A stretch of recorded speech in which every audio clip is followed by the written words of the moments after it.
Olá, pessoal! Espero que estejam todos bem. Estou com muita saudade de vocês, saudade das nossas quintas à tarde, mas logo, logo estaremos todos juntos, se Deus quiser e Ele quer. Ok, galerinha? Bem-vindos a esta jornada EAD. Peço para que vocês aproveitem ao máximo o conteúdo de todas as aulas. Façam, refaçam as atividades. Estudem, galera. Ok? Vamos lá? Relembraremos alguns conceitos já estudados. Termos essenciais da oração. Recebem este nome por quê? Pessoal, o que é essencial? Essencial é aquilo que não pode nos faltar, ok? Termos essenciais da oração são sujeito e predicado. Então quer dizer que toda oração tem sujeito, toda oração tem predicado? Não, existem orações sem sujeito, mas não existem orações sem predicado. Na falta de um, tem-se o outro. Por isso que são termos essenciais. Sujeito, sobre quem se fala na oração e a palavra que concorda com o verbo. Posição do sujeito na oração. Dependendo, da ordem dos termos na oração, nós temos a ordem direta. Direta, pessoal, seria aquela, com a qual estamos acostumados. Sujeito, verbo e complemento. Então, o sujeito aparece antes do predicado. As crianças brincavam despreocupadas, aliás. Sobre quem é que eu estou falando? Eu estou falando sobre o sujeito, sobre as crianças. Qual é a informação que se tem sobre este sujeito? Brincavam despreocupadas. Então, esta informação é o predicado. Ordem direta é aquela ordem com a qual estamos acostumados. Mais uma vez repetindo, é sujeito, verbo e complemento. A partir do momento que eu altero esta ordem, ela já não é mais direta, e sim inversa ou indireta. O sujeito aparece depois do predicado.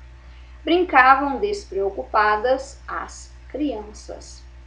Ok? Ordem inversa, mas o sentido continua. Sujeito também pode aparecer no meio do predicado. Despreocupadas, as crianças brincavam. Então, pessoal, se existir algum tipo de alteração, certo? Se não obedecer à ordem sujeito, verbo e complemento, tem-se a ordem inversa ou a ordem indireta. Tudo bem? Infelizmente, pessoal, vestibular gosta da ordem indireta, certo? Então, fiquem atentos. Classificação do sujeito. Sujeito simples é aquele que apresenta apenas um núcleo, lembrando-se que núcleo é a palavra mais importante que forma o sujeito, tá? Nós estamos estudando sujeito, então núcleo é a palavra mais importante que forma o sujeito. O dia vai escurecer depressa. Sujeito simples, o dia, sobre quem é que eu estou falando? O dia.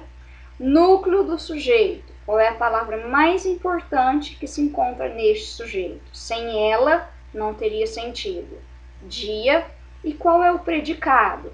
Pessoal, predicado é a informação que se tem sobre o sujeito. Então, localizei o sujeito, a informação que se tem dele é o predicado, que neste caso é vai escurecer depressa. Sujeito composto é aquele que apresenta dois ou mais núcleos. Cartazes, filmes, fotografias também são meios de comunicação. Então, sujeito composto, cartazes, filmes, fotografias. O núcleo desse sujeito, cartazes, filmes, fotografias, predicado, a informação que se tem é que também são meios de comunicação, ok? Sujeito oculto, implícito ou desinencial. Não está expresso na oração, mas eu consigo reconhecê-lo através da conjugação verbal. Ou seja, o sujeito oculto não aparece explícito na oração. Ele está escondido, mas eu consigo reconhecê-lo através da terminação do verbo. Concordamos com suas ideias. Sujeito oculto. Observem que o nós não está expresso na oração, ele está escondido. Se não tem sujeito, não tem núcleo do sujeito. Só temos o predicado. Concordamos com suas ideias. Tudo bem, pessoal? Se tivéssemos nós concordamos com suas ideias, não seria mais sujeito oculto, e sim sujeito simples. Cuidado para não confundirem o oculto com o indeterminado. O indeterminado, ele não está expresso na oração e nenhum outro termo, tá, fornece elementos para o seu reconhecimento. Ele não aparece na oração de nenhuma maneira. Então, em quais situações eu tenho sujeito indeterminado? Guardem isso. Colocando o verbo na terceira pessoa do plural, então, verbo na terceira pessoa do plural, mandaram os acidentados para o hospital. Quem é que mandaram? Não sabemos. E outra, característica do sujeito indeterminado, verbo na terceira pessoa do plural. Se não tem sujeito, muito menos núcleo. Temos aí então só o predicado. Mandaram os acidentados para o hospital. Qual outra situação temos um sujeito indeterminado? Com verbo na terceira pessoa do singular seguido do se. O se, pessoal, quando é sujeito indeterminado, recebe o nome de índice de indeterminação do sujeito. Precisa-se de funcionários. Ó, verbo, terceira pessoa do singular, seguido do pronome se. Necessita-se de professores, verbo, terceira pessoa do singular, seguido do pronome se.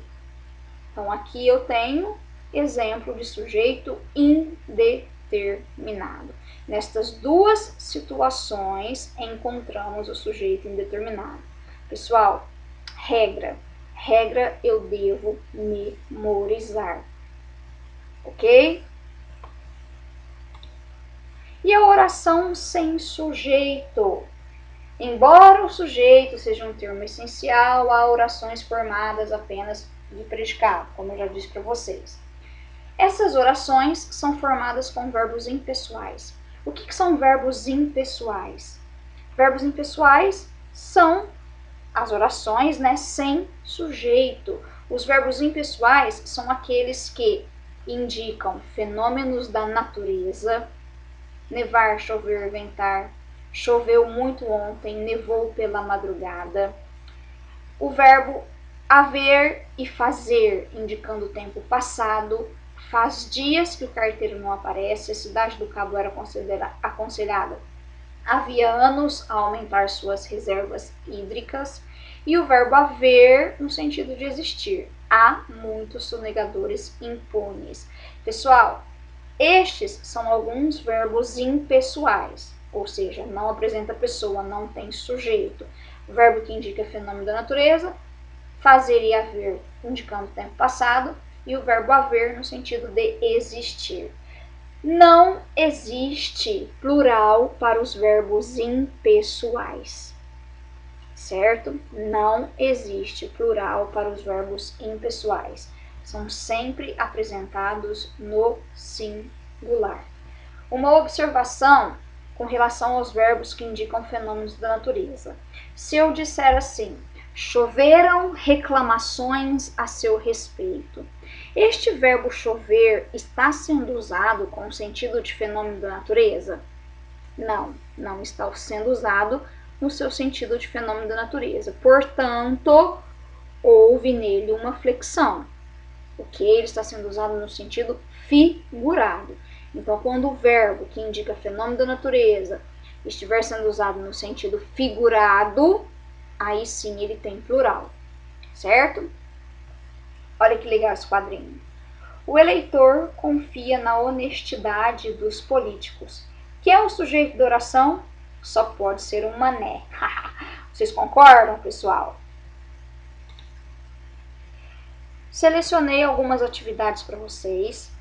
Peço para que vocês façam no caderno, ok? Corrigirei nas próximas aulas. Primeiro, assinale a alternativa em que há oração sem sujeito. Então, lembrem-se, oração sem sujeito. Verbos impessoais. Verbos que indicam fenômenos da natureza. Verbo fazer e haver indicando o tempo passado. E verbo haver no sentido de existir. Certo? Estes verbos impessoais não têm plural. Então, tomem bastante cuidado. Certo? Eu quero aquela em que há oração sem sujeito. Segunda, nesse momento começaram a feri-lo nas mãos a Paulo. Nessa frase, o sujeito do verbo é. Então, nesse momento começaram a feri-lo nas mãos. Terceiro, vocês lerão esse textinho e responderão, tá? Em mandou chamar o médico, respire. Classifique o sujeito destas duas orações. Contextualizem, ok, pessoal? 4, também, tá? Vocês terão que fazer a leitura deste textinho e responder a este teste. Ok, pessoal? Muito obrigada por assistirem a esta aula. Combinado? Vamos então à aula 2.